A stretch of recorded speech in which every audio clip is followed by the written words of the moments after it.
हमारे आचार्यों ने तो वर्णन किया है कि जब तक श्री जी का पुरस्कार न हो, श्री लक्ष्मी जी का अनुग्रह न हो, तब तक भगवान की प्राप्ति भी नहीं हो सकती।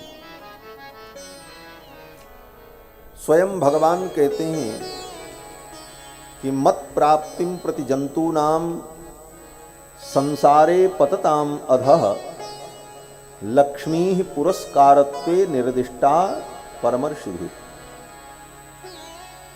मत प्राप्तिम प्रति जंतूनाम, अगर कोई जीव मुझे प्राप्त करना चाहता है, संसारे पतताम अधः, संसार में पतन को प्राप्त हुआ जीव अगर मुझे प्राप्त करना चाहता है, तो लक्ष्मी ही पुरस्कारत्वे निर्दिष्टा परमर्षिभिः। लक्ष्मी जी के पुरस्कार के बिना, उनकी सिफारिश के बिना, उनकी सहायता के बिना, उनको बिना माध्यम बनाए कोई जीव हमें प्राप्त नहीं कर सकता। लक्ष्मी ही पुरस्कारत्वे निर्दिष्टा परमर्षिभिः, ये महर्षियों का मत है। भक्तों ने कहा महाराज आपका क्या मत है?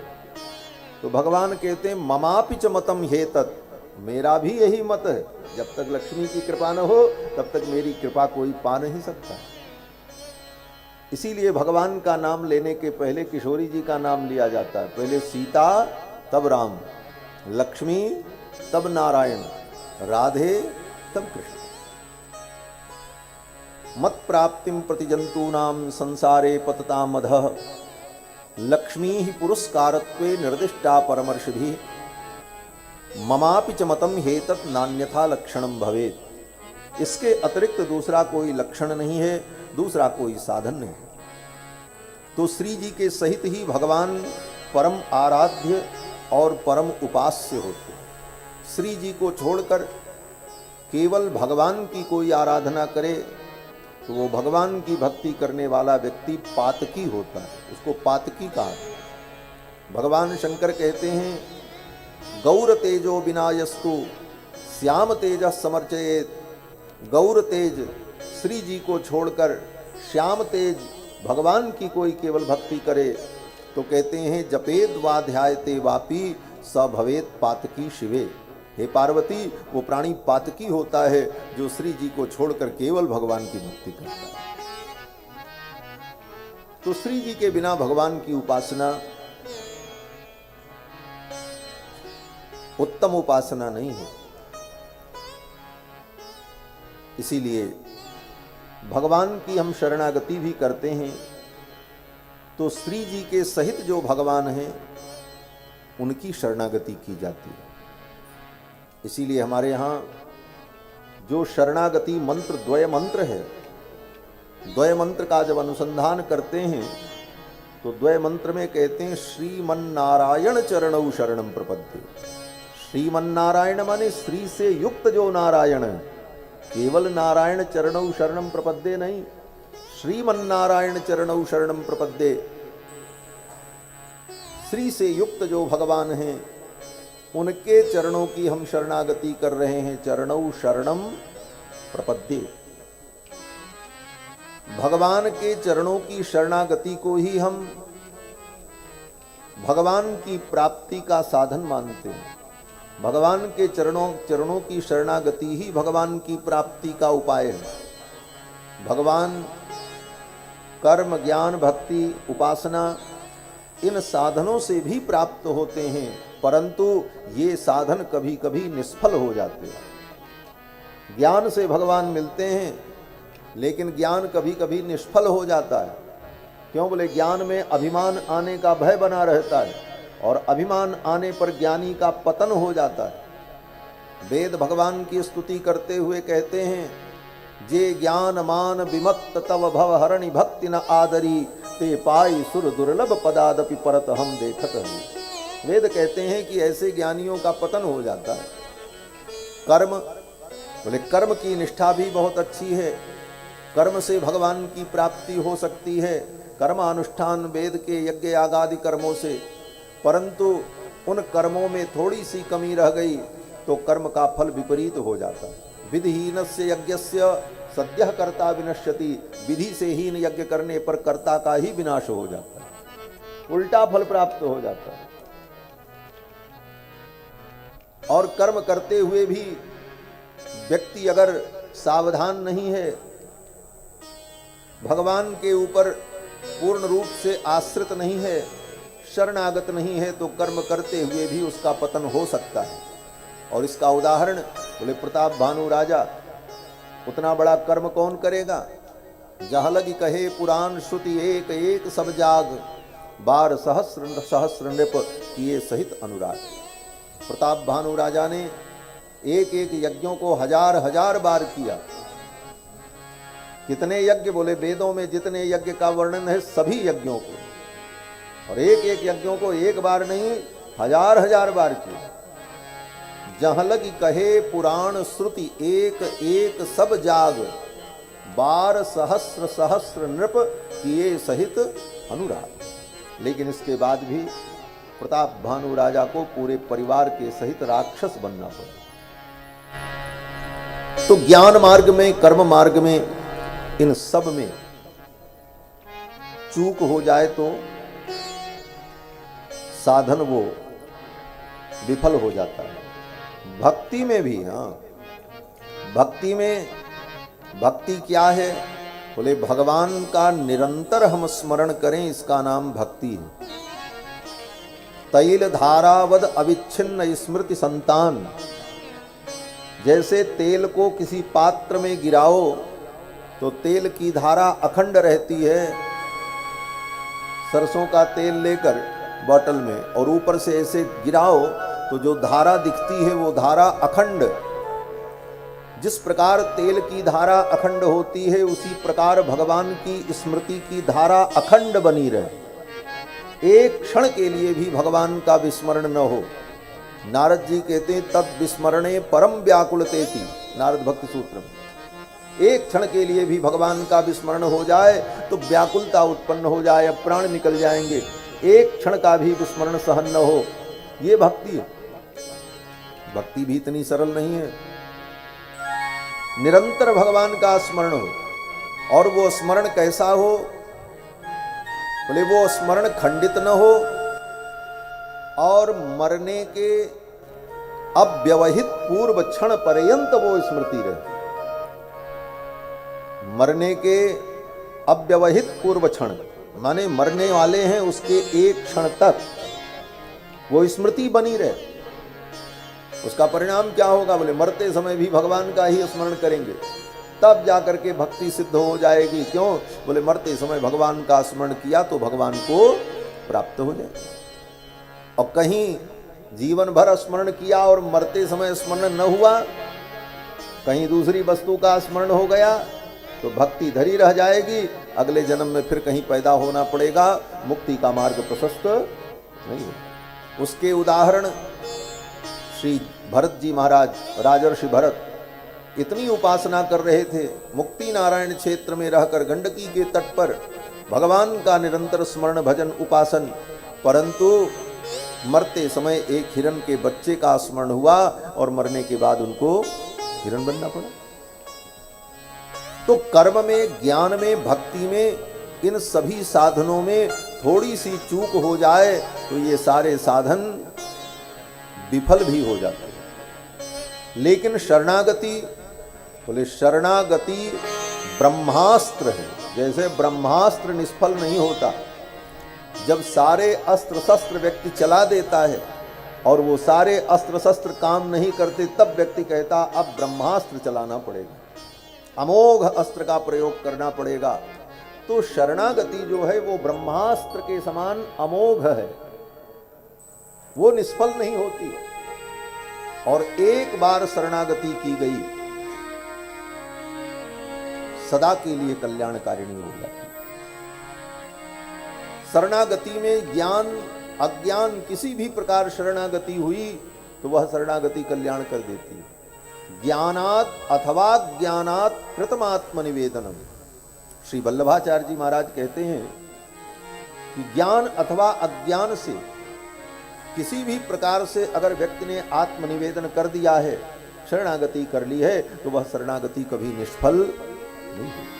इसीलिए हमारे श्री रामानुज संप्रदाय में जो दीक्षा होती है, इसको शरणागति माना जाता है। ये भगवान की शरणागति है।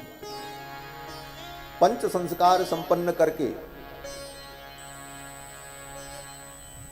तप्त चक्र की छाप देकर, ऊर्ध्वकुंड धारण करा करके, नामकरण करके, मंत्रोपदेश करके उस जीव को भगवान के चरणों में साष्टांग प्रणाम करा करके आचार्य निवेदन करते हैं, हे भगवान, इस जीव को आप स्वीकार कर लो। नारायण दया सिंधो वात्सल्य गुण सागर एनम रक्ष जगन्नाथ बहुजन्मापराधिनम। ये बहुत जन्मों का अपराधी आपकी शरण में आया है, आज हे प्रभु आप इसे स्वीकार कर लो। जीव ज्ञान से अथवा अज्ञान से शरणागति करे कोई फर्क नहीं पड़ता, लेकिन शरणागति आचार्य कराते हैं और आचार्य ज्ञान संपन्न होते हैं। आचार्य जब भगवान से इस प्रकार का निवेदन करते हैं तो भगवान उस शरणागति को स्वीकार करते हैं। तो भगवान की जो शरणागति है, श्री जी के सहित भगवान की शरणागति, श्रीमन्नारायण चरणौ शरणम प्रपद्ये। भगवान श्रीमन्नारायण के चरणारविंद को ही हम साधन मानते हैं। भगवान श्री जी के सहित भगवान ही साधन है, और उस साधन से हम प्राप्त क्या करना चाहते हैं? बोले भगवान को ही प्राप्त करना चाहते हैं। साधन भी भगवान है और साध्य भी भगवान है। अन्य मत में, अन्य उपासना पद्धतियों में, अन्य संप्रदाय में साधन अलग होता है, साध्य अलग होता है। और हमारे यहाँ साधन और साध्य दोनों को एक माना गया। भगवान ही साधन है और भगवान ही साध्य है। भगवान ही उपाय है और भगवान ही उपेय है। हम भगवान को पाना चाहते हैं तो साधन किसको बनाया हमने? बोले भगवान को ही साधन बनाया। भगवान ही साधन है और भगवान ही साध्य है। यह साधन साध्य की एकता जो है, यही सर्वोपरि उपासना और आत्मनिवेदन और शरणागति है। द्वय मंत्र में इसी का अनुसंधान किया जाता है। श्रीमन्नारायण चरणौ शरणम प्रपद्ये। श्री जी के सहित भगवान के चरणों की हम शरणागति करते हैं। और शरणागति का फल क्या चाहिए? बोले भगवान के चरणों का कैंकर्य, श्री जी के सहित भगवान के चरणों की सेवा हम करें। श्रीमते नारायणाय नमः। श्री के सहित नारायण के चरणों में हम प्रणाम करें, उनका कैंकर्य करें, यही हमारा साध्य है। और श्रीमन्नारायण चरणौ शरणम प्रपद्ये, ये हमारा साधन है। तो साधन साध्य का ऐक्य, यही विशिष्टाद्वैत सिद्धांत में भगवत पाद श्री रामानुजाचार्य जी ने स्वीकार किया है। तो श्री जी के सहित भगवान की शरणागति ही कल्याणकारिणी है। अब जब भगवान श्री जी के सहित हो गए द्वारिका में, तो द्वारिका के लोगों को परम आनंद हुआ। द्वारकायाम भूत राजन महामोद पुरौकसाम रुक्मिण्या रमयोपेतम दृष्ट्वा कृष्णम श्रियःपतिम। श्रीपति भगवान को रुक्मिणी के सहित देखकर द्वारिका के लोग परम आनंदित हुए। इसके बाद कथा आती है कि भगवान ने गृहस्थ जीवन स्वीकार किया और गृहस्थ का जो धर्म है, उन सारे धर्म कर्मानुष्ठानों को भगवान करते हैं। यद्यपि भगवान फल को देने वाले हैं, समस्त कर्मों का फल भगवान के द्वारा जीव को प्राप्त होता है। भगवान किसी कर्म के अधीन नहीं, भगवान के लिए कोई कर्तव्य नहीं है। गीता में भगवान ने कहा, अर्जुन मेरे लिए कोई कर्तव्य नहीं है, ये सारे नियम वेद शास्त्र के जो हैं ये सब जीवों के लिए हैं। भगवान तो इन सब नियमों से परे हैं। फिर भी भगवान कहते हैं लोक मर्यादा की रक्षा के लिए उन नियमों को मैं धारण करता हूँ और नियमों का पालन करता हूँ। क्यों? क्योंकि श्रेष्ठ व्यक्ति जो आचरण करता है, सामान्य लोग उसी के आचरण को प्रमाण मानते हैं। यद्यद् आचरति श्रेष्ठः तत्तद्देवेतरो जनाः स यत् प्रमाणं कुरुते लोकस्तदनुवर्तते। श्रेष्ठ पुरुष जो आचरण कर देते हैं वह समाज के लिए प्रमाण बन जाता है, और फिर सामान्य व्यक्ति कहता है उन्होंने ऐसा ही तो किया था, हम भी तो ऐसा कर रहे हैं। इसलिए श्रेष्ठ पुरुषों को बहुत सावधान रहना चाहिए। भले तुम्हारे लिए वो कर्म आवश्यक नहीं है, तुम कर्म के बंधन से ज्ञान विज्ञान के द्वारा उपरत हो चुके हो, फिर भी लोक मर्यादा के लिए कर्मों का पालन करना चाहिए। अन्यथा एक व्यक्ति के आचरण से अनेक लोग आचरणहीन हो जाते हैं, क्योंकि वह व्यक्ति तो ज्ञान की दशा में वैसा आचरण करता है और अज्ञानी उसकी नकल करने के चक्कर में बिगड़ जाता है और उसका पतन हो जाता है। इसलिए भगवान भी लीला में नियमों का पालन करके मर्यादाओं की स्थापना करते हैं। भगवान ने गृहस्थ जीवन को स्वीकार करके गृहस्थ का जो धर्म है, अग्निहोत्रादि धर्म, पंच महायज्ञ, उन सारे यज्ञ कर्मादि अनुष्ठान को भगवान करते हैं। समय आने पर रुक्मिणी अंतर्वतनी हुई और सुंदर पुत्र को जन्म दिया।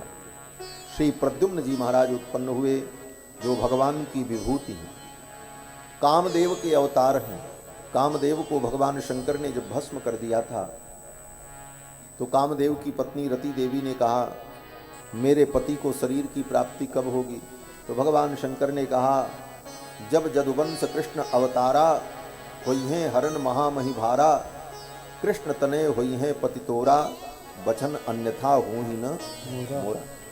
भगवान शंकर ने कहा, मेरा वचन अन्यथा नहीं होगा, तुम्हारे पति भगवान कृष्ण के पुत्र बनकर के प्रकट। तो भगवान कृष्ण के पुत्र जो प्रद्युम्न जी हैं, ये कामदेव के अवतार हैं।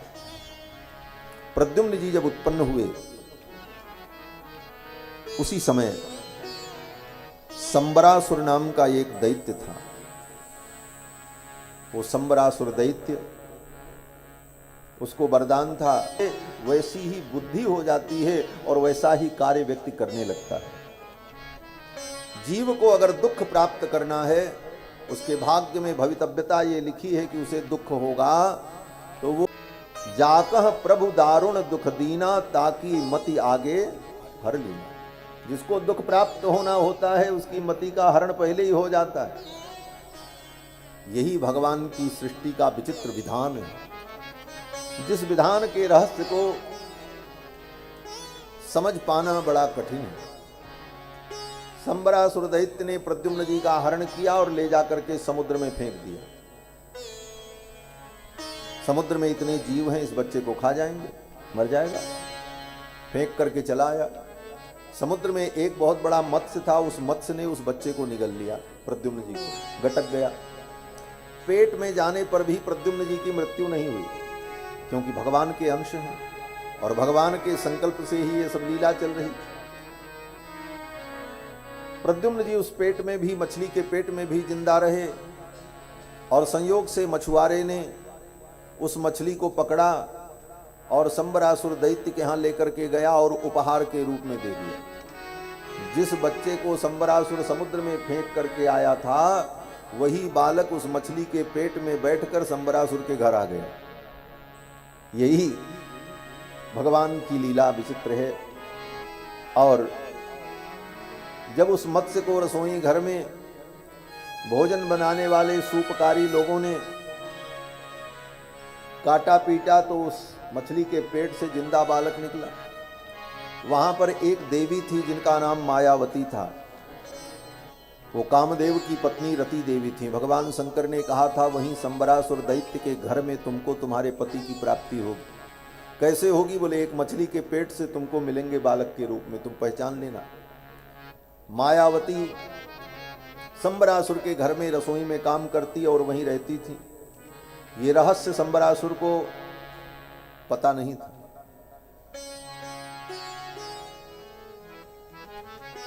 जब मछली के पेट से बालक निकला तो उस बालक को रसोइया ने मायावती को दे दिया। अनेक प्रकार के मंत्र और औषधि के द्वारा मायावती ने बालक को कुछ ही दिन में 18 वर्ष का जवान बना दिया।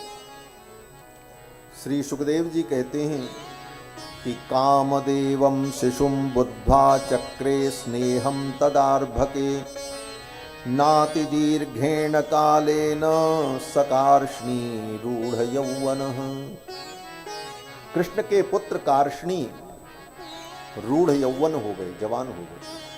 जब जवान हो गए तो मायावती ने उनको गले से लगाया और अपने प्रेम का निवेदन किया। प्रद्युम्न जी समझ नहीं पाए। प्रद्युम्न जी ने सोचा ये तो मेरी माँ है, क्योंकि जब होश आया तो उन्हीं को देखा था, उसी ने पालन पोषण किया था। तो प्रद्युम्न जी को अच्छा नहीं लगा। प्रद्युम्न जी ने कहा मातृभावम अतिक्रम्य बरतसे कामिनी यथा। मातृभाव को छोड़कर पत्नी जैसा व्यवहार आप क्यों करती हो? आप तो मेरी माँ हो। तो मायावती हंसने लगी। मायावती ने कहा मैं आपकी माँ नहीं हूं। बोले तब मायावती ने बताया कि आप द्वारिकाधीश भगवान कृष्ण के पुत्र हैं, भवान नारायण सुतः, आप भगवान नारायण के पुत्र हैं। संबरेणाहृतो गृहात्, संबरासुर ने आपका हरण किया था और मैं आपकी पत्नी रति देवी हूँ। आप साक्षात कामदेव हैं, आप अपने स्वरूप का स्मरण करें।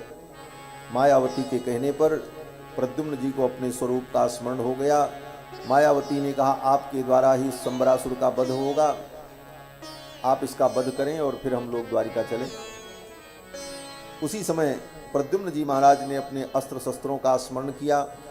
उनके सारे अस्त्र शस्त्र प्रकट हो गए और प्रद्युम्न जी ने संबरासुर को ललकारा। युद्ध हुआ। प्रद्युम्न जी ने संबरासुर का वध किया और फिर मायावती को, रति देवी को साथ में लेकर प्रद्युम्न जी महाराज आकाश मार्ग से द्वारिका पधारे।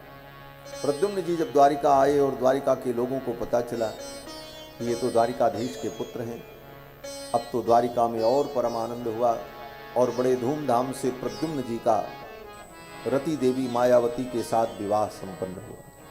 भगवान का विवाह हो गया, भगवान के पुत्र का विवाह हो गया, लेकिन अभी भगवान के और विवाह बाकी हैं।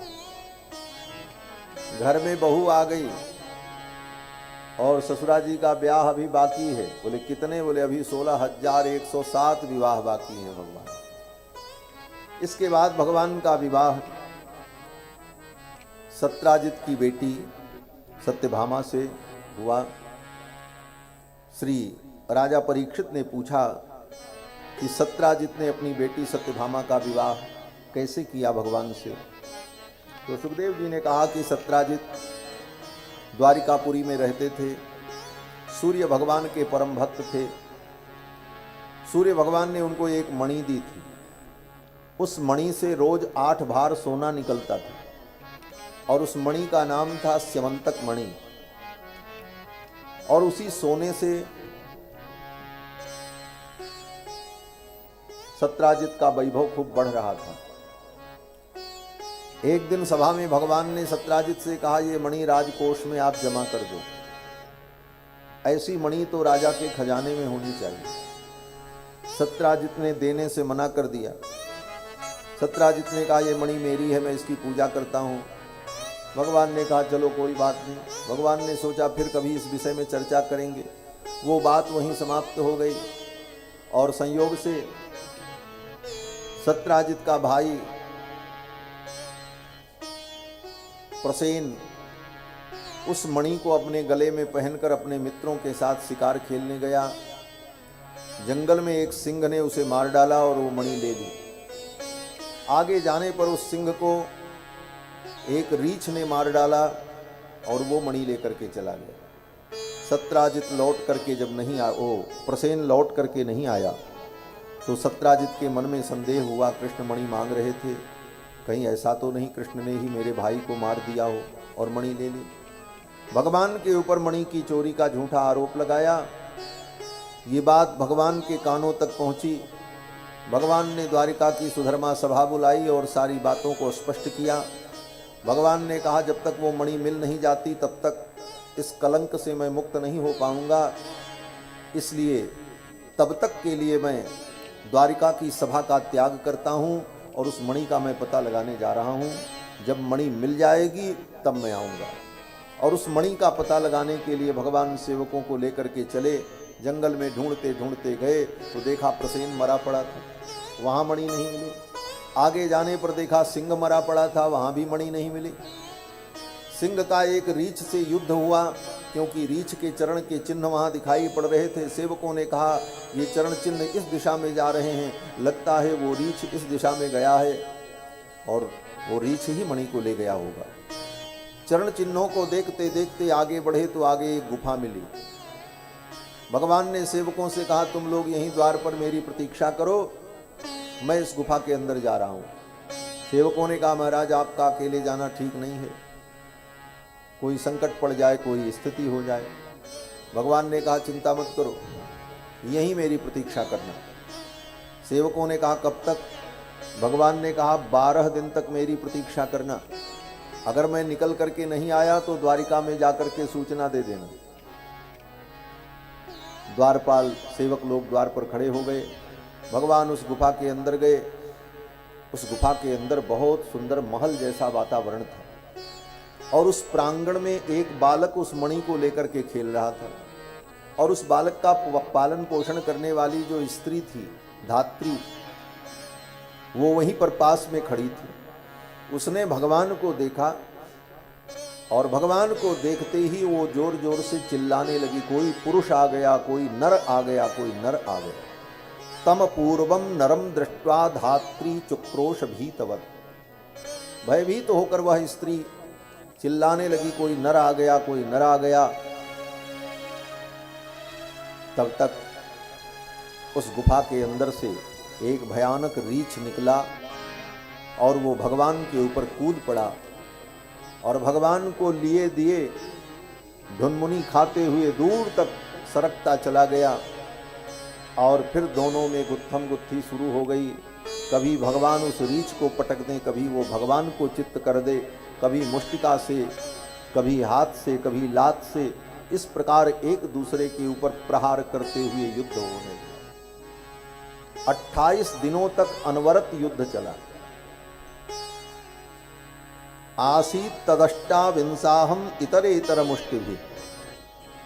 28 दिन जब बीत गए, सेवक लोग तो चले गए 12 दिन प्रतीक्षा करके। द्वारिका में सूचना थी।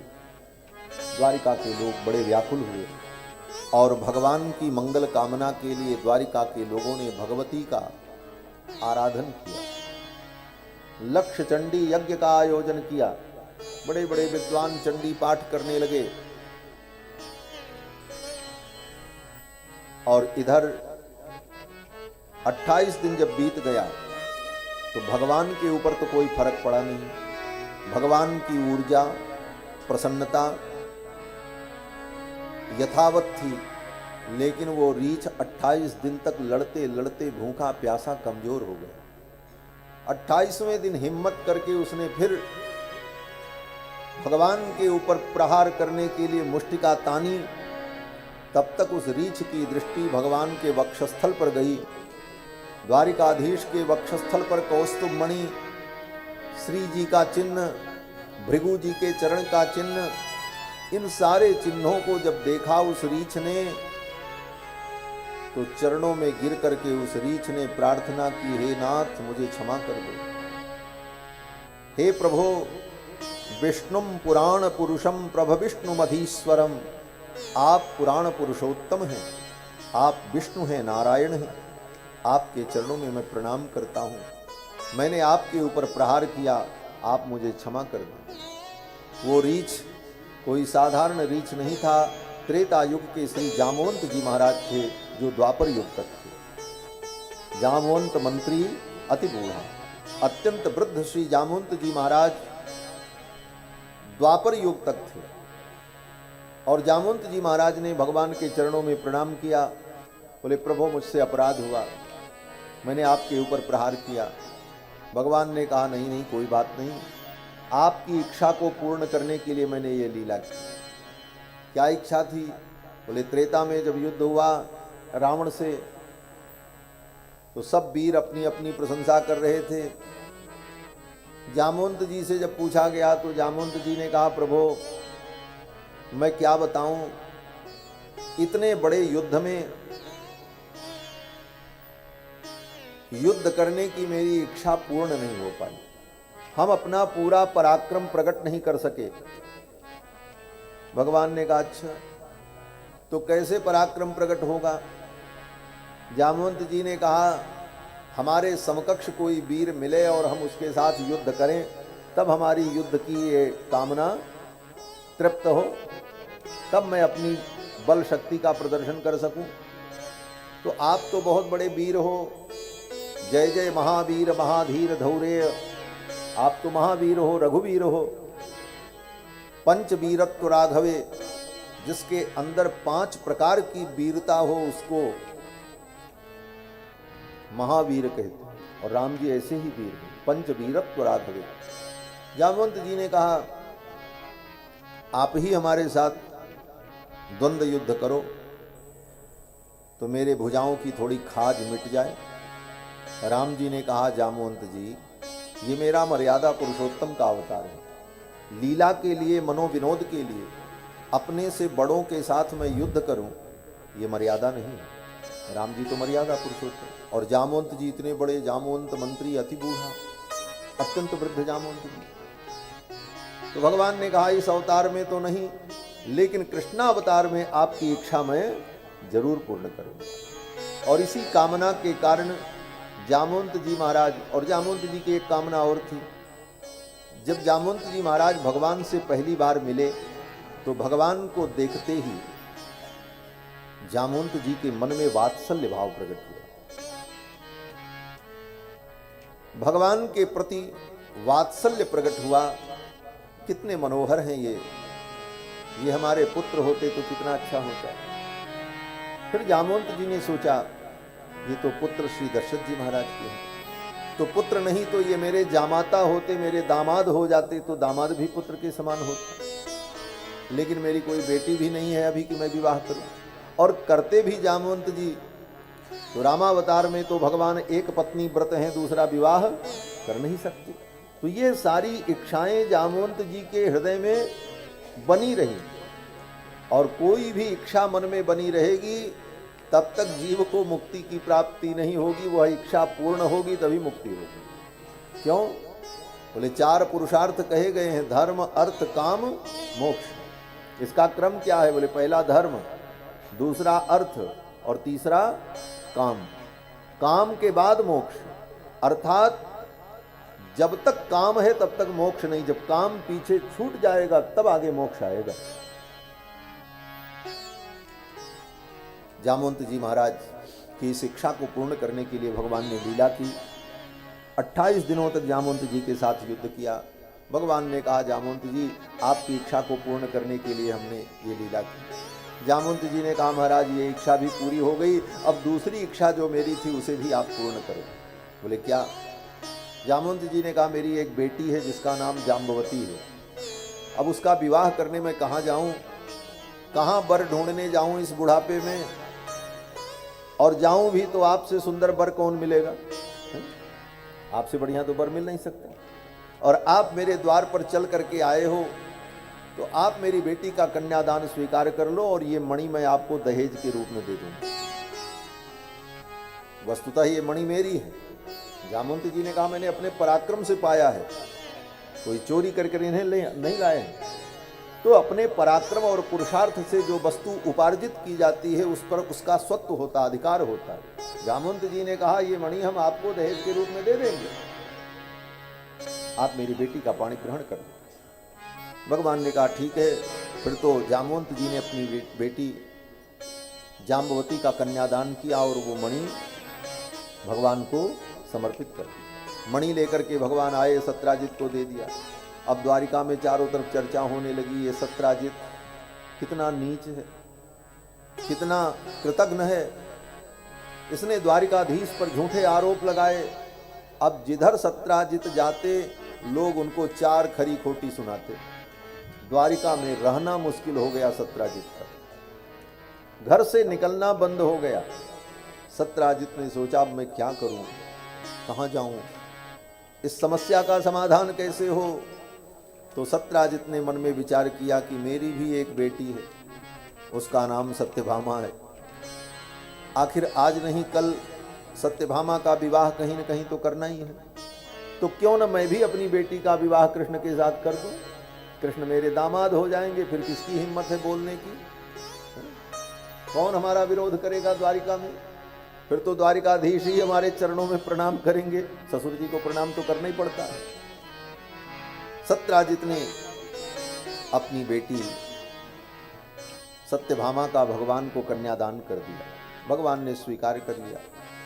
सत्यराजित ने सोचा जब बेटी दे दी, कन्या रत्न दे दिया, तो कन्या रत्न के साथ ये मणि भी मैं दे दूं, क्या करूंगा रख करके? अंत में तो मेरी सब वस्तु कन्या की ही है, क्योंकि उनके कोई बेटा उटा था नहीं, एकमात्र सत्यभामा कन्या थी, तो सारी संपत्ति तो सत्यभामा की ही थी। तो सत्यराजित ने सोचा जब सब कुछ सत्यभामा का ही है तो आज ही दे दें, हमको अब क्या जरूरत।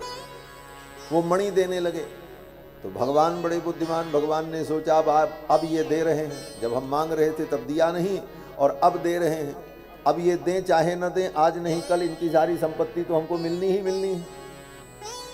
घर जमाई बनना है हमको, तो सब कुछ लेना ही लेना है इनका। तो आज अगर ये सत्यराजित मणि दे देंगे और मैं ले लूंगा तो इनका मेरे ऊपर उपकार हो जाएगा, इनका एहसान हो जाएगा मेरे ऊपर। इसलिए भगवान ने कहा नहीं नहीं, ये मणि तो आप अपने पास रखो, आप इसकी पूजा करते हो, ये मणि आप अपने पास रखो। सत्यराजित ने कहा महाराज आप इस मणि को ले लें। सत्यराजित ने जब बहुत आग्रह किया तो भगवान ने कहा नहीं, मणि तो आप अपने पास रखो, लेकिन आपका प्रेम देखकर मैं ये स्वीकार करता हूं कि इस मणि से जो सोना प्रकट होगा वो सोना आप हमको दे देना, मणि आप अपने पास रखो। सत्यराजित ने कहा ठीक। भगवान बड़े चतुर, भगवान ने सोचा मणि लेकर के क्या करेंगे, मणि से जो माल निकल रहा वो माल आ जाए, काम खत्म। भगवान ने कहा तवास्ताम देव भक्तस्य वयम च फलभागिनः, इस मणि की आप पूजा करो और इससे जो सोना मिले वो हमको दे दो। पूजा करें सत्यराजित और फल मिले किसको? बोले भगवान को। सत्यभामा का भगवान ने पाणी ग्रहण किया। यद्यपि जाम्बवती पहले आई, सत्यभामा का कन्यादान बाद में हुआ, लेकिन क्षत्रिय कन्या होने के कारण सत्यभामा जी को भगवान की द्वितीय पटरानी का दर्जा प्राप्त हुआ। पहली पटरानी रुक्मिणी, दूसरी सत्यभामा और तीसरी जाम्बवती। चौथा विवाह भगवान का जमुना जी के साथ हुआ, कालिंदी के साथ। एक बार पांडवों का समाचार प्राप्त करने के लिए भगवान इंद्रप्रस्थ गए। दिल्ली ही इंद्रप्रस्थ है। इंद्रप्रस्थ भगवान गए और 4 महीना भगवान वहां बुआ जी के यहाँ रहे, कुंती बुआ के। अर्जुन भगवान के सखा, अर्जुन के साथ भगवान घूमने टहलने जाते रथ पर बैठकर। एकदा रथमारुह्य विजयो वानर ध्वजम, एक बार अर्जुन अपने वानर ध्वज रथ पर बैठकर भगवान को लेकर के घूमने के लिए गए। अर्जुन के रथ का नाम है वानर ध्वज, क्योंकि उनके रथ के झंडे में बानर बना हुआ। कौन सा बानर? श्री हनुमान जी महाराज। और भगवान के रथ का नाम गरुणध्वज। तो भगवान अर्जुन के रथ पर बैठ करके जमुना के तट पर विहर्तुम विपिनम वनम, जमुना के किनारे का जो जंगल था उस जंगल में विहार करने के लिए भगवान अर्जुन के साथ गए। दूर से देखा भगवान ने जमुना जल में एक कन्या गले के बराबर जल में खड़ी होकर तपस्या कर रही थी।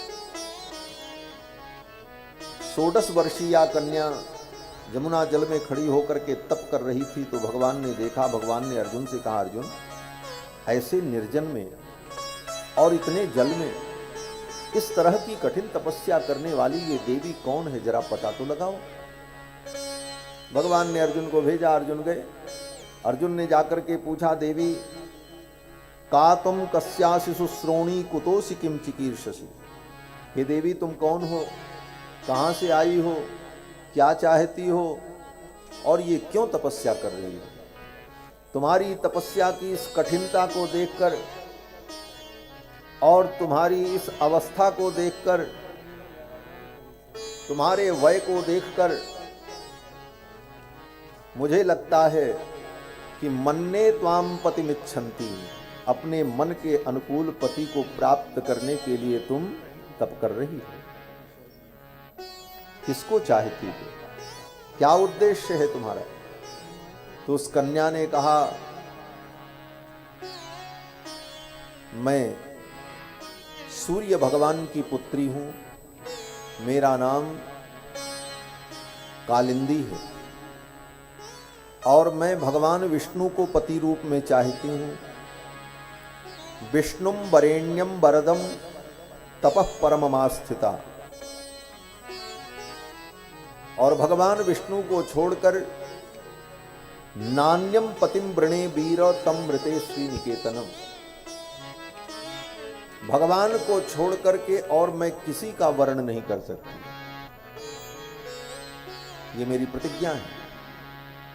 भगवान ने कहा, अर्जुन ने कहा, बस बस आपकी तपस्या पूर्ण हो गई। इस समय भगवान द्वारिकाधीश यहां पधारे हैं। भगवान विष्णु ही द्वारिकाधीश के रूप में अवतार लेकर के लीला कर रहे हैं और वो यहाँ आए हुए हैं। मैं अभी उन्हें लेकर के आ रहा हूँ। अर्जुन आए, भगवान से कहा, प्रभु आप चलो। बोले कहाँ चलें। बोले एक देवी जी आपकी प्रतीक्षा कर रही हैं। भगवान रथ से उतर करके आए, कालिंदी जमुना जल से बाहर आईं और नीलकमल के पुष्पों की माला भगवान गोविंद के गले में डाल दिया। कालिंदी ने भगवान का वर्ण किया, ये भगवान की चौथी पटरानी है। पांचवा विवाह भगवान का उज्जैन के महाराज मित्रविंद की बेटी मित्रविंदा से हुआ। ये भगवान के बुआ की ही बेटी थी। भगवान की सगी बुआ राजाधिदेवी, इनका विवाह उज्जैन के महाराज से हुआ था।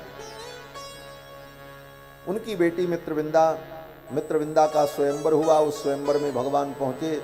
मित्रविंदा ने भगवान का वर्ण कर लिया और जितने राजा आए थे उन राजाओं ने विरोध किया। उन राजाओं ने कहा, ये पहले से सब तय था, अपने ही घर में शादी करनी है और ये पहले से दोनों परिवार के लोगों ने विचार कर लिया था, ये तो स्वयंवर का केवल नाटक किया गया। ये कह करके सभी राजा विरोध करने लगे। भगवान ने उन सभी राजाओं का प्रशमन करते हुए बलपूर्वक मित्रविंदा का हरण कर लिया और लेकर के भगवान द्वारिका आ गए। मित्रविंदा के साथ भगवान का विवाह हुआ। ये भगवान की पांचवी पटरानी है। छठवां विवाह भगवान का कौशल देश के राजा महाराज नग्नजित की बेटी सत्या के साथ हुआ। कौशल देश दो कौशल है, एक उत्तर कौशल, एक दक्षिण कौशल। उत्तर कौशल अयोध्या है और दक्षिण कौशल जहाँ की कौशल्या जी थी। कौशल्या जी कौशल की थी, इसीलिए उनका नाम कौशल्या। दक्षिण कौशल की कन्या कौशल्या का विवाह उत्तर कौशल के महाराज दशरथ से हुआ था। तो दो कौशल हैं, दक्षिण कौशल और उत्तर कौशल। अब इस विषय को लेकर के विद्वानों के अलग अलग मत हैं। कुछ विद्वान मानते हैं कि दक्षिण कौशल की कन्या थी सत्या जी, जो कृष्ण भगवान की छठवीं पटरानी। और कुछ विद्वान ये मानते हैं उत्तर कौशल अयोध्या, उस समय अयोध्या के राजा महाराज नग्नजित थे, उनकी बेटी सत्या के साथ भगवान का विवाह हुआ। तो महाराज नग्नजित ने अपनी बेटी सत्या का स्वयंवर किया। उस स्वयंवर में भगवान पधारे। महाराज नग्नजित ने प्रतिज्ञा की थी, 7 बड़े बड़े सांड थे उनके यहाँ और वो सांड बड़े खूंखार थे, किसी के वश में नहीं होते। महाराज नग्नजित ने कहा, जो व्यक्ति इन 7 सांडों की नाक में डोरी लगा देगा उसके साथ मैं अपनी बेटी का विवाह करूँगा। बड़े बड़े वीर आए जो वहाँ जाते, सातों साण मिल करके मार डालते उसको। भगवान जब पहुँचे तो भगवान ने 7 रूप धारण कर लिया। आत्मानम सप्तधा कृत्वा निगृह्णाल लीलयैव तान्, और लीला पूर्वक भगवान ने उन 7 साणों की नाक में डोरी लगा दी। इस पराक्रम को देखकर महाराज नग्नजित बड़े प्रसन्न हुए और महाराज नग्नजित ने अपनी बेटी सत्या का भगवान को दान कर दिया। इस विवाह में भगवान को खूब दहेज मिला। महाराज अयोध्या में विवाह होगा तो मिलेगा ही मिलेगा। राजा धीराज के यहाँ विवाह 10 धेनु सहस्राणी, 10,000 गाय, युवती नाम त्रिसाहस्रम, 3,000 दासियां, नवनाग सहस्राणी, 9,000 हाथी और घोड़े रथ, दंपति रथमारोप्य महत्यया सेनया व्रतौ। कृष्ण भगवान को और अपनी बेटी सत्या को रथ पर बैठाकर इतना सारा दहेज देकर महाराज नग्नजित ने भगवान को विदा किया। भगवान जब चलने लगे तो महाराज नग्नजित कौशल नरेश के मन में आया, मेरे दामाद कृष्ण जो हैं इनके बहुत से विरोधी हैं राजा लोग, शिशुपाल, दंतवक्र, विदुरथ, दुर्योधन, ये सब कृष्ण के विरोधी हैं। और बेटी को लेकर इतना धन संपत्ति लेकर के ये द्वारिका जा रहे हैं, इसकी सुरक्षा कैसे हो। यद्यपि भगवान का कोई बाल बांका नहीं कर सकता, भगवान ही सबकी रक्षा करने वाले हैं, फिर भी प्रेम के कारण, स्नेह के कारण महाराज नग्नजित ने अपनी पूरी सेना साथ में लगाई कि सेना के साथ में भगवान जाएंगे, कहीं कोई आक्रमण करे, कोई ऐसी स्थिति आए तो गोविंद के ऊपर कोई विपत्ति ना आए।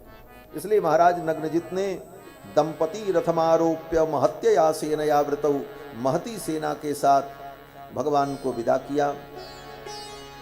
श्रुत्वैतत् रुरुधुर्भूपानयन्तं पथि कन्यकाम, और जो उन्होंने सोचा था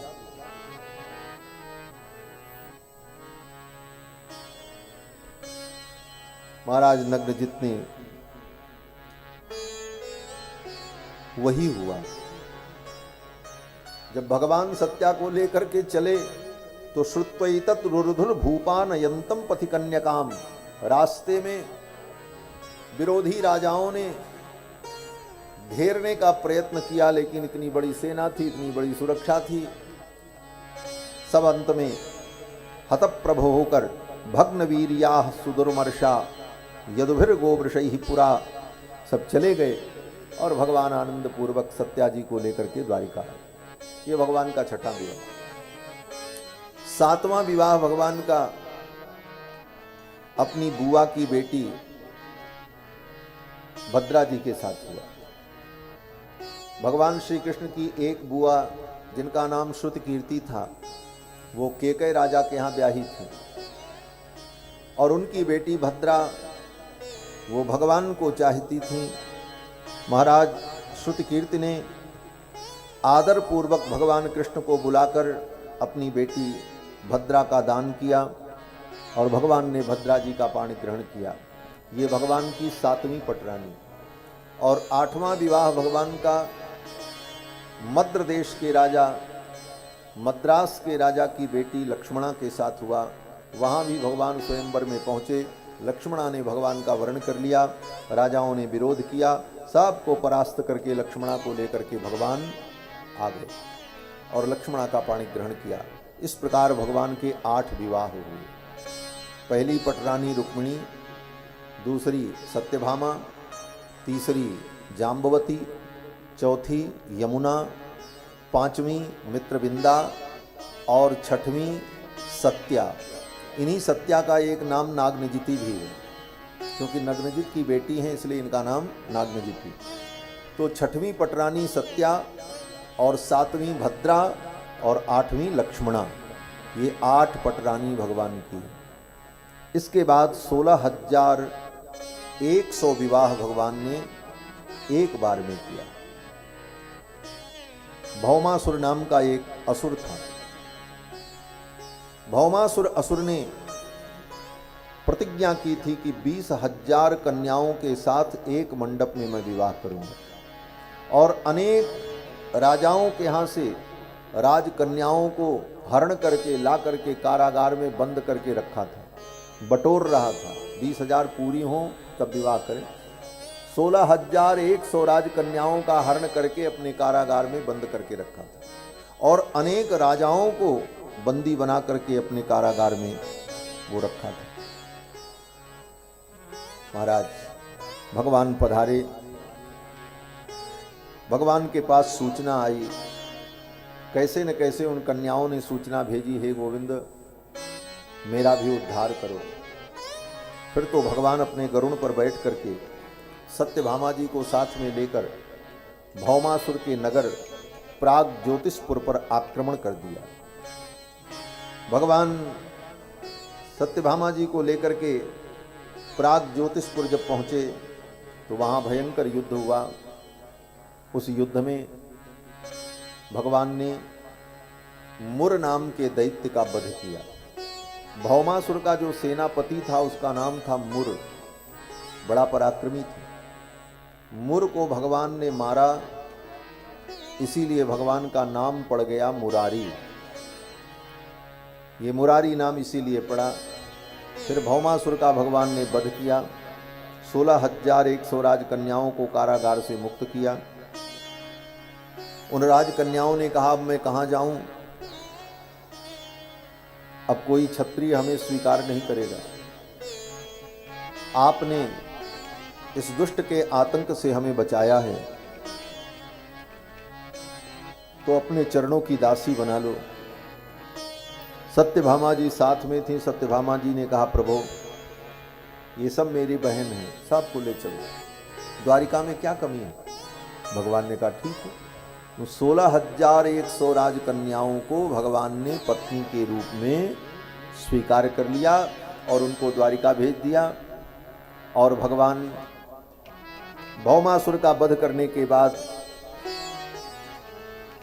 देव माता अदिति के कुंडल को लेकर, वरुण के छत्र को लेकर भगवान स्वर्ग गए। स्वर्ग में भगवान ने इंद्र के साथ कुछ दिन समय बिताया। वहाँ से कल्प वृक्ष को लेकर के भगवान द्वारिका आए। सत्यभामा जी की इच्छा थी कि कल्प वृक्ष मेरे आंगन में लगे। इंद्र से कल्प वृक्ष ले जाने के लिए भगवान ने कहा, इंद्र ने मना कर दिया, ये स्वर्ग की संपत्ति है, ये धरती पर नहीं जाएगा। फिर उस कल्प वृक्ष के लिए भगवान से इंद्र का युद्ध हुआ। इंद्र पराजित हुए और अंत में इंद्र ने कहा, प्रभु आप ले जाओ, मैं आपको रोक नहीं पाऊंगा, लेकिन जब तक आपकी लीला धरती पर हो तब तक ये कल्प वृक्ष धरती पर रहे, और जब आपकी लीला पूरी हो जाए तो ये कल्प वृक्ष स्वतः स्वर्ग में आकर के प्रतिष्ठित हो जाएगा।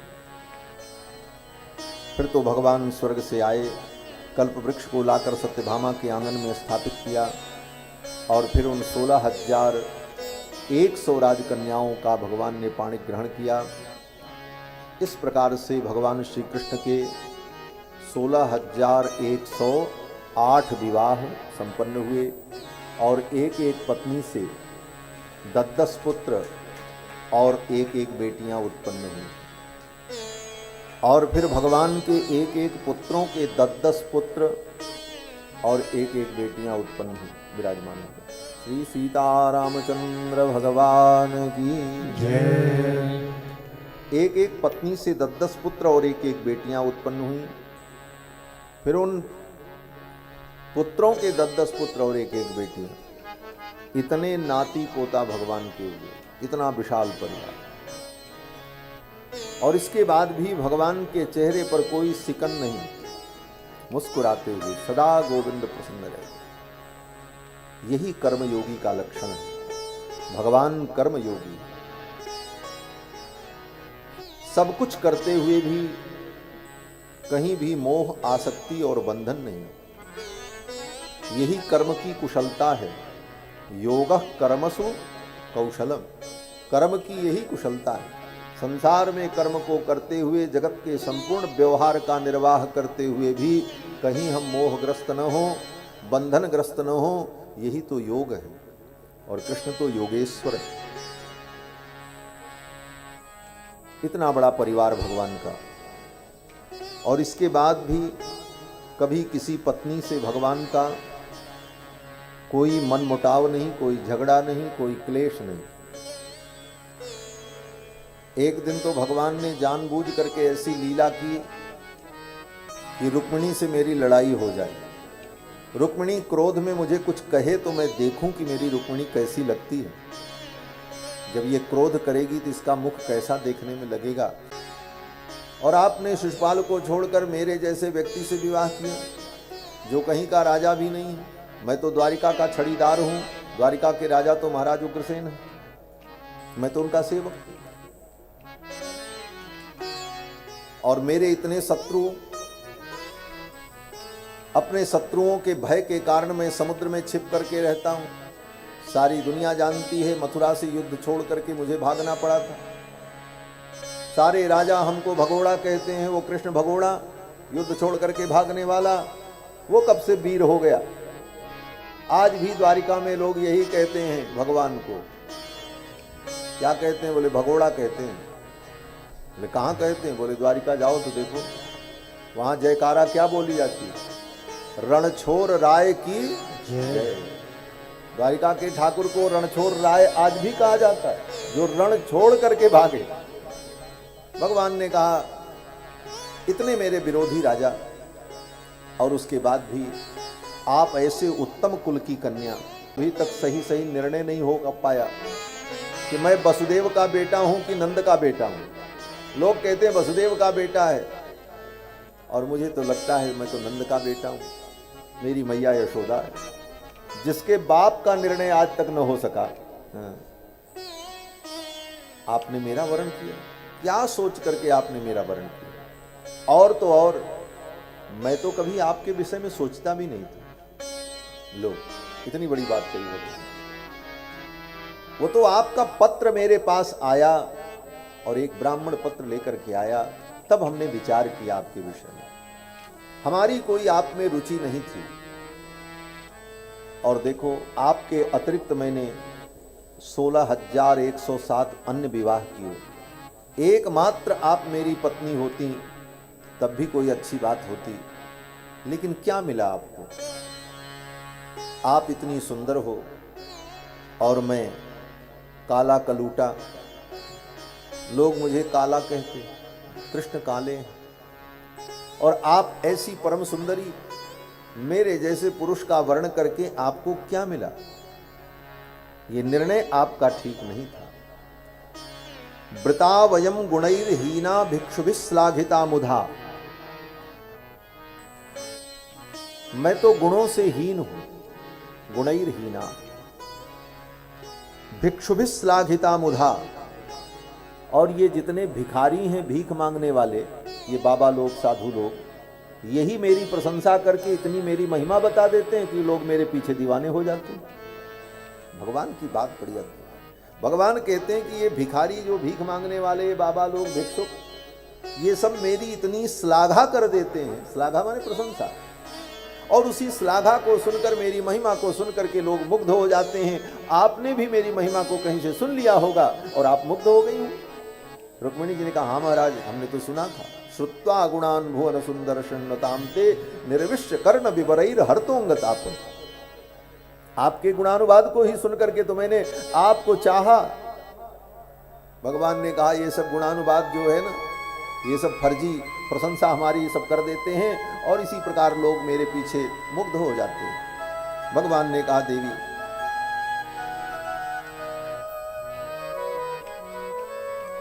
अभी भी कोई समय नहीं बिगड़ा है। आप चाहो तो अपने मन के अनुकूल किसी छत्री के साथ रहना चाहो तो आप जा सकती हो।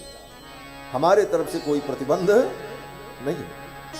अथात मनोनुरूपम वही भजस्व क्षत्रियर्षभम। आप अपने मन के अनुकूल किसी क्षत्रिय का वर्ण करना चाहो तो आप कर लो, मुझे कोई आपत्ति नहीं होगी, मुझे थोड़ा भी दुख नहीं होगा। आप अपने सुख के लिए अगर करना चाहो तो आप किसी अन्य क्षत्रिय से विवाह कर लो, और आप जहां जाना चाहो चली जाओ। और जिसके साथ ये न तुमाशिष सत्या यहाँ मूत्र च लप्स्यसे, जिसके साथ रहकर आपको सुख मिले। जदीना, फिर वो अपने घर परिवार से भी अलग थलग पड़ जाता है, उसके घर परिवार के लोग उसको अलग थलग कर देते हैं और वो स्वयं आपकी कथा सुनकर के धीरे धीरे परिवार और परिजनों से दूरी बना लेता है। और फिर बोले सपदि गृह कुटुंबम दीन मुत्सृज्य दीना विहव इव विहंगाः भिक्षुचर्याम चरंती। गोपियां कहती हैं फिर तो वो भिखारी बनकर के घूमता है पागलों जैसे। तो आपकी कथा तो भिखारी बनाने वाली है। रुक्मिणी जी कहती हैं आपने सत्य कहा है, ये भिक्षुक जो हैं, जो भिखारी हैं, ये आपकी कथा सुनकर के इन्होंने सत्य को जाना और आपको पहचाना, और ये आपकी जो प्रशंसा करते हैं वो सत्य प्रशंसा करते हैं, तभी तो लोग आपके चरणों का आश्रय लेते हैं, नहीं तो आपको कौन जान पाएगा। ये भिखारी साधु महात्मा अगर आपकी कथा न सुनावे तो दुनिया में आपको कोई पहचानने वाला नहीं होगा, कोई आपको जान नहीं सकता आप कौन हो। भगवान की महिमा क्या है। रुक्मिणी जी ने एक एक प्रश्नों का उत्तर दिया भगवान के, जो भगवान ने कहा।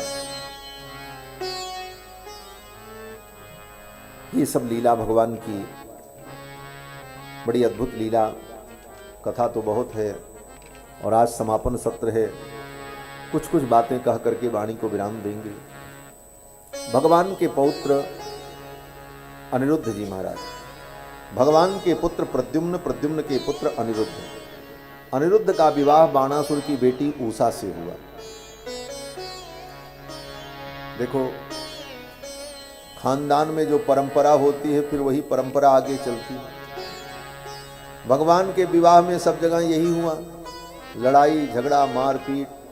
तो भगवान के बेटा जो थे प्रद्युम्न, उनके विवाह में भी वही हुआ। वो संबरासुर से युद्ध, मार लड़ाई, तब विवाह। भगवान के पौत्र अनिरुद्ध का विवाह हुआ, उसमें भी खूब भयंकर लड़ाई हुई। बाणासुर ने भगवान के पौत्र अनिरुद्ध को अपने यहाँ बंदी बना लिया था, क्योंकि बाणासुर की बेटी ऊषा भगवान को चाहती थी और ऊषा ने अपनी सखी चित्रलेखा के माध्यम से माया के द्वारा अनिरुद्ध जी को उनके बिस्तर पलंग के सहित उठा करके अपने महल में ले जा करके रख दिया। द्वारिका में किसी को पता ही नहीं चला। अनिरुद्ध जी महाराज वहीं उषा के महल में भीतर रहते, वहीं खाते पीते पड़े रहते। बाणासुर को भी पता नहीं था। एक दिन बाणासुर को जब पता चला कि मेरी बेटी के महल में कोई पुरुष भी रहता है, अचानक उसने निरीक्षण किया, अनिरुद्ध जी को पकड़ लिया, बंदी बनाया, कारागार में डाला। द्वारिका जब सूचना पहुंची, पता चला, तब भगवान गए और जाकर के बाणासुर से युद्ध किया और बाणासुर से युद्ध करके बाणासुर की 996 भुजाओं को अपनी तलवार से काट डाला। उसकी 1000 भुजाएं थी बाणासुर। ये बाणासुर प्रहलाद जी का परपोता है। प्रहलाद जी के पुत्र विरोचन, विरोचन के पुत्र महाराज बलि और बलि का पुत्र बाणासुर। बाणासुर की 1000 भुजाओं में से 996 भुजाओं को भगवान ने अपने नंदक खड्ग के द्वारा काट डाला। 4 भुजाएं छोड़ दी और छोड़ते हुए भगवान ने बाणासुर से कहा, जाओ, मैं तुम्हें जीवन दान दे रहा हूं। और क्यों जीवन दान दे रहा हूं? भगवान ने कहा, तुम्हारे प्रपितामह को, भक्त प्रहलाद को नरसिंहावतार में मैंने वचन दिया था कि तुम्हारे वंश में उत्पन्न होने वाले किसी भी व्यक्ति का मैं वध नहीं करूंगा, इसलिए आज मैं तुम्हें जीवन दान दे रहा हूं। ये कह करके भगवान ने बाणासुर को मुक्त कर दिया। फिर तो बाणासुर ने सम्मान पूर्वक अपनी बेटी उषा को और अपने दामाद अनिरुद्ध को विदा किया और भगवान अनिरुद्ध और उषा को लेकर के द्वारिकापुरी आ गए। द्वारिकापुरी में आने के बाद भगवान ने अपने पुत्रों को बड़ा सुंदर उपदेश किया। भगवान जानते हैं कि मेरे वंश का विनाश जब भी होगा ब्राह्मण के शाप से ही होगा। कोई क्षत्रिय के अंदर ताकत नहीं है कि वो कृष्ण को और कृष्ण के वंशजों को पराजित कर सके। सभी क्षत्रियों में बड़े वीर पराक्रमी यदुवंशी ही थे उस समय धरती पर। इनका विनाश किसी के द्वारा संभव नहीं था, कोई क्षत्रिय इनको जीत नहीं सकता था। और वैश्य बोले वैश्य में लड़ने झगड़ने का कोई धंधा काम है ही नहीं है। चतुर्थ वर्ण के जो शूद्र हैं उनके द्वारा भी उनको जीत पाना संभव नहीं था। भगवान जानते थे जब भी यदुवंशियों का विनाश होगा तो ब्राह्मण के शाप से ही होगा। ब्राह्मण युद्ध तो करेगा नहीं, वो शाप ही देगा और क्या करेगा। तो भगवान जानते थे, इसलिए भगवान ने सोचा कहीं समय से पहले ब्राह्मणों का शाप न हो जाए इन मेरे बालकों की उद्दंडता के कारण, इसलिए इनको शिक्षा देनी चाहिए। और भगवान ने उनको शिक्षा दी। क्या शिक्षा दी? पूरे द्वारिका में एक कुएं में एक गिरगिट था। बच्चे खेलते हुए वहां गए, प्यास लगी, कुएं में जाकर के देखा तो कुएं में पानी नहीं था, उसमें एक क्रिकलास था, गिरगिट था बहुत बड़ा। आकर के भगवान को बताया, भगवान ने जाकर के उसे निकाल करके बाहर किया। भगवान के हाथों का स्पर्श होते ही वो गिरगिट क्रिकलास अपने उस पाप योनि से मुक्त हो गया और दिव्य राजा के रूप में प्रकट हो गया। जब दिव्य राजा के रूप में प्रकट हुआ तो सबको बड़ा आश्चर्य हुआ। उसने कहा, महाराज मैं रघुवंश का राजा नृग हूं और ब्राह्मण के शाप से मैं कृकलाश योनि को प्राप्त हुआ था। क्यों शाप दिया था? बोले राजा नृग बहुत बड़ा दानी था, 1 लाख गाय का रोज दान करता। एक दिन एक गाय एक ब्राह्मण को दिया और वो गाय उसकी गौशाला से भाग करके फिर आ गई और राजा की गौशाला में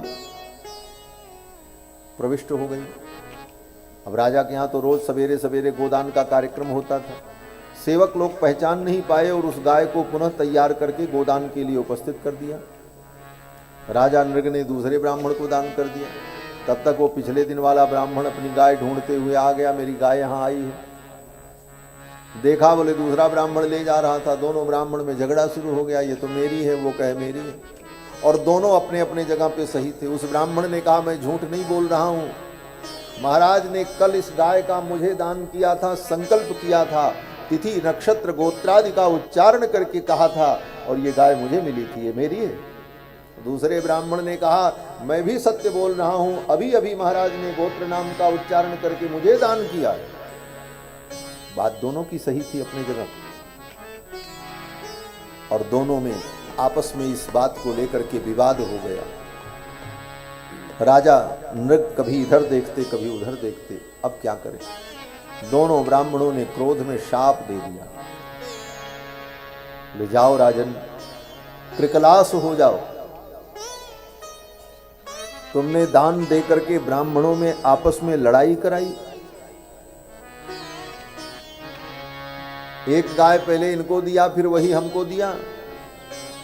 दोनों ब्राह्मणों ने शाप दे दिया और महाराज नृग गिरगिट बन गए।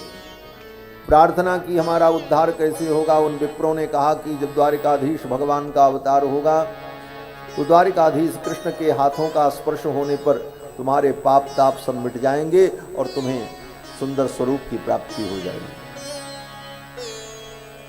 आज भगवान ने जब नृग का उद्धार किया, इस घटना को देखकर सभी बच्चे बड़े आश्चर्यचकित हुए। भगवान ने अपने सभी बच्चों को बैठाया, सब नाती पोताओं को बैठाया और कहा, आज हमारा प्रवचन सुनो। अब भगवान प्रवचन करने लगे। भगवान ने कहा, देखो पुत्रों, आज की इस घटना से तुम लोग शिक्षा ग्रहण करो। क्या शिक्षा ग्रहण करें?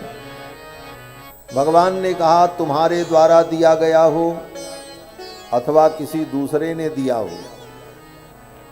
ब्राह्मण को दान किया हो, तो ब्राह्मण की वृत्ति का, ब्राह्मण के धन का कभी हरण मत करना।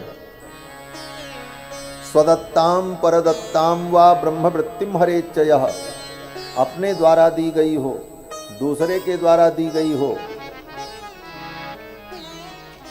तो ऐसी वृत्ति का कभी हरण मत करना।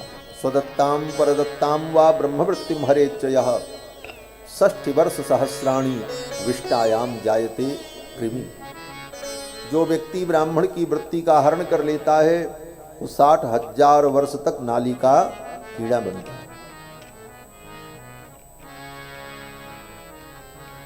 पुत्रों ने कहा, महाराज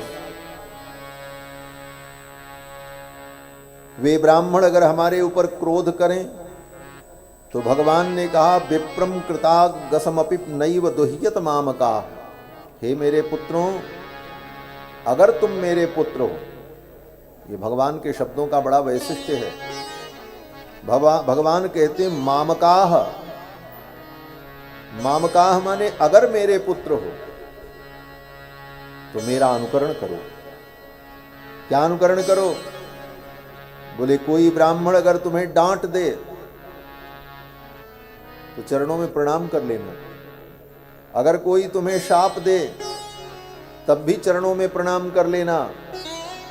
अगर वो क्रोध में तुम्हें मार भी दे तो उसका प्रतिकार मत करना, चरणों में प्रणाम कर लेना। घ्नंतम बहुशपंतम वा नमस्कुरुत नित्यशः, नमस्कार कर लेना। किस प्रकार से? भगवान कहते हैं यथाहम प्रणमे नित्यम। जिस तरह मैं ब्राह्मणों को प्रणाम करता हूं, उनके चरणों में मत्था झुका लेता हूं, उसी प्रकार हे पुत्रों विप्रान अनुकालम समाहितः, इसी प्रकार का आचरण तुम करना। ये सब भगवान ने अपने पुत्रों को शिक्षा दी।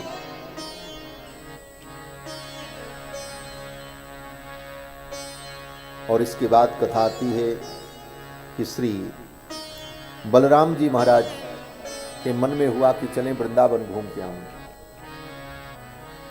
और श्री बलराम जी वृंदावन आए। वृंदावन आए तो जमुना के साथ भगवान ने क्रीड़ा की और वृंदावन में श्री बलराम जी रहे। नंद ब्रजम गते रामे कारुषाधिपति नृप वासुदेवो हमित्यज्ञो दूतम कृष्णाय प्राहिणोत। बलराम जी इधर वृंदावन आए थे और वृंदावन में बलराम जी 4 महीने रुक गए। और उधर कारूस देश का राजा पौंड्रक अपने को भगवान वासुदेव कहता था। पौंड्रक ने कहा भगवान वासुदेव मैं हूं, और उसने दूत भेज करके द्वारिकाधीश को कहलवाया कि अपने को वासुदेव कहना बंद कर दो, असली वासुदेव मैं हूं। दूत जब आया तो द्वारिका के लोग, द्वारिका के बड़े बड़े वीर इसका विरोध करने लगे कि पौंड्रक की इतनी हिम्मत कि उसने यहां तक दूत भेज दिया, इसका प्रतिकार होना चाहिए। तो दूत वाक्येन मामाह तान्यस्त्राण्युत्सृजामिते। भगवान अस्त्र शस्त्र लेकर पौंड्रक के यहाँ पहुँच गए, कारूस देश। और कारूस देश जाकर के भगवान ने पौंड्रक को ललकारा। पौंड्रक युद्ध करने के लिए आया। भगवान ने कहा पौंड्रक, तुमने कहा था कि असली वासुदेव मैं हूं, तुम चक्र धारण करना छोड़ दो, तो लो अब मैं चक्र छोड़ रहा हूं। अगर तुम असली वासुदेव हो तो इस चक्र को तुम संभाल लेना। भगवान ने अपना चक्र छोड़ा और उस चक्र ने पौंड्रक का शिरच्छेद कर दिया। पौंड्रक का भगवान ने वध किया। कारूस नरेश पौंड्रक के तरफ से युद्ध करने के लिए काशी नरेश आए। काशी नरेश को भी भगवान ने मार डाला। काशी नरेश के पुत्रों को जब पता चला तो काशी नरेश के पुत्रों ने बदला लेने के लिए तांत्रिक यज्ञ कराया। कृत्या प्रकट की कि वो कृत्या कृष्ण को मार डाले। और वो कृत्या जब द्वारिका के लिए चल पड़ी, भगवान का सुदर्शन चक्र प्रकट हो गया और सुदर्शन चक्र ने कृत्या का नाश कर दिया। और फिर सुदर्शन चक्र ने संपूर्ण काशी को जला दिया। दग्ध्वा वाराणसीम सर्वाम, भगवान के सुदर्शन चक्र ने संपूर्ण वाराणसी को दग्ध कर दिया। जल करके वाराणसी दग्ध हो गई। भगवान ने अपने चक्र से काशी को चक्रांकित कर दिया। फिर तो काशी केशव की पुरी हो गई, चक्रांकित पुरी हो गई और संसार चक्र से मुक्ति प्रदान करने वाली हो गई। काश्याम मरणान मुक्ति ही। इसके बाद कथा आती है कि श्री बलराम जी ने द्विविध नाम के बानर का वध किया। द्विविध नाम का एक बानर था, ये त्रेता युग का था, राम जी की सेना का सेनापति था। एक दिन भगवान बलराम जी रैवतक पर्वत पर अपनी पत्नियों के साथ रमण कर रहे थे, स्नान कर रहे थे। पता नहीं कहाँ से वो द्विविध बानर वहाँ पहुँच गया और बलराम जी की जो वस्तुएं रखी थी सबको इधर उधर करने लगा। बलराम जी ने उसे डांटा तो बलराम जी को आंख दिखाने लगा। बलराम जी ने एक पत्थर उठा करके उसे मारा कि ये भाग जाए।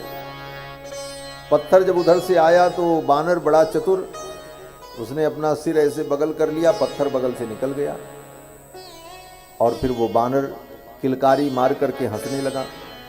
बलराम जी को क्रोध आ गया। बलराम जी ने सोचा हमारा निशाना चूक गया, हमने मारा और इसको पत्थर लगाई नहीं, और वो हंस रहा था। बस तो बलराम जी को क्रोध आया। बलराम जी ने अपना हल मूसल उठाया और उस द्विविध नाम के बानर का वध कर दिया, उसे मार डाला। इसके बाद कथा आती है कि दुर्योधन की बेटी लक्ष्मणा का स्वयंवर हुआ और उस स्वयंवर में भगवान के पुत्र सांब पहुंचे। ये जाम्बवती के पुत्र हैं सांब, और भगवान कृष्ण के सभी पुत्रों में सबसे सुंदर सांब। और सांब को